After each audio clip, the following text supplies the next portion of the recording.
What are we doing? Huh? What do you mean? We're supposed to be hanging out. Why are we still on phone? I don't know. I guess we're all just always scrolling.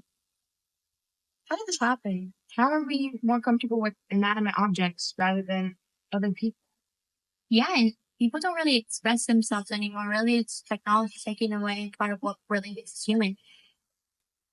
How do we let technology, something we created, control us and change us? That was never the intention, though. Technology was made for us to have more time for other important things like learning and human interaction. Remember Fahrenheit 451, how people aren't allowed to read books and they hardly even interact with each other anymore? Is it really that far off from our reality? Oh yeah, I remember something that Faber said. It's not the books you need, it's some of the things that were once in books. The same things could be in the parlor families today. The same infinite detail and awareness could be projected through the radios and televisors, but are not. Take phones, for example.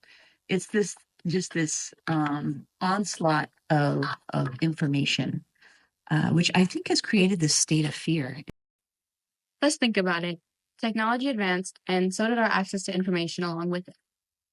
We have all sorts of information available to us, whatever we want, really. But just because it became so easy, we don't even care to reach for it. Well, in real life, we resort to mindless scrolling rather than engaging in deep thought and conversation. And in Fahrenheit 451, Mildred is perfectly happy to spend her time with the parlor walls. She isn't consuming actual information, but rather entertainment and short dopamine releases. I understand why some people see her as a villain, but really, she's a victim. She doesn't know any better because this is the standard she's been held to her whole life. In the previous excerpt from the book, Faber explains how their censorship came about. He doesn't say technology itself is evil, but the information that's being projected onto us could be. The key word there is could. As with our phones, the parlor walls could be used for learning purposes and could be a very valuable tool in their society. Instead, the parlor walls are distracting and cause citizens to live mindless lives without real human connection or critical thinking. Books are a cornerstone of humanity and critical thinking. That's what makes them so important to the story and to characters like Montag. By reading, Montag is able to experience this seemingly forgotten aspect of humanity and indulge in learning and thought. Censorship, by definition, is the official suppression or prohibition of forms of expression. Typically, people don't know censorship is happening until it's too late, if they ever even realize it. Just like Montag and Mildred, only Montag, with access to resources like books and the confidence to read them, was able to identify it and free himself from it. But Mildred, even after hearing it from her husband, was already so used to censorship that anything besides that felt wrong and incorrect. But the interesting thing is that the government isn't the one who had to enforce the censorship right away. What do you mean? Isn't censorship always this big, bad, evil thing started by the government?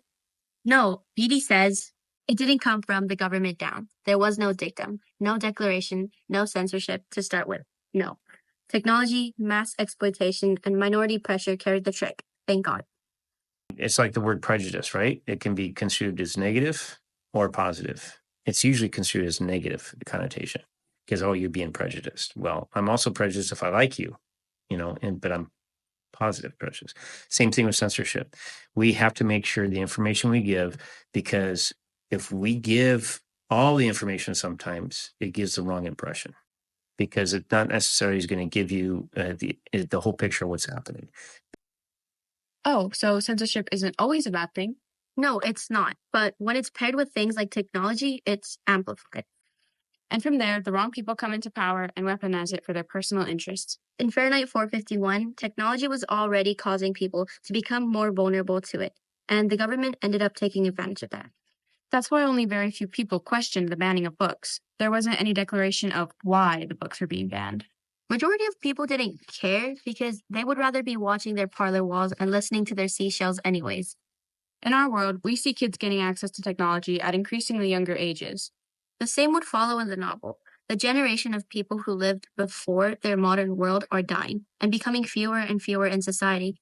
This next generation, as reflected in characters like Mildred, didn't know the world that their parents and grandparents had known. So why would they question their own?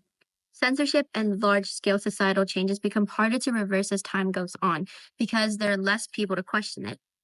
This is shown in the novel. All the people who know a different world, Faber and Clarice's uncle, are older.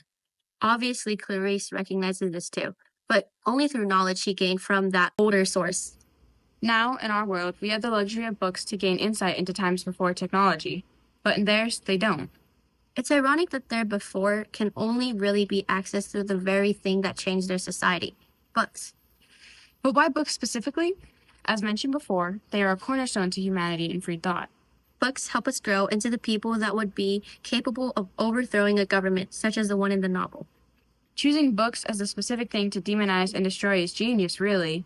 Not only does it help check off all the boxes of a conforming and complacent population, but it also actively protects itself from a rebellion. The next generation being raised without it, specifically through schooling, assures this. Regarding the school system, BD says, school is shortened, discipline relaxed, philosophies, histories, languages dropped, English and spelling gradually neglected, finally, almost completely ignored. Reading is an exercise, it's a practice that hones your skills in not just reading, but in being a thinker and being somebody who can imagine. As we heard, reading is something that needs to be practiced. It's a skill in and of itself. And where do we learn these skills? In school. Fahrenheit 451's people aren't illiterate. They can still read words, but they aren't capable of reading in the sense that they wouldn't be able to process or imagine the scene or imagery they are consuming. So by removing the practice and mental exercise of reading from schools, they deprioritize the skill and make it virtually non-existent.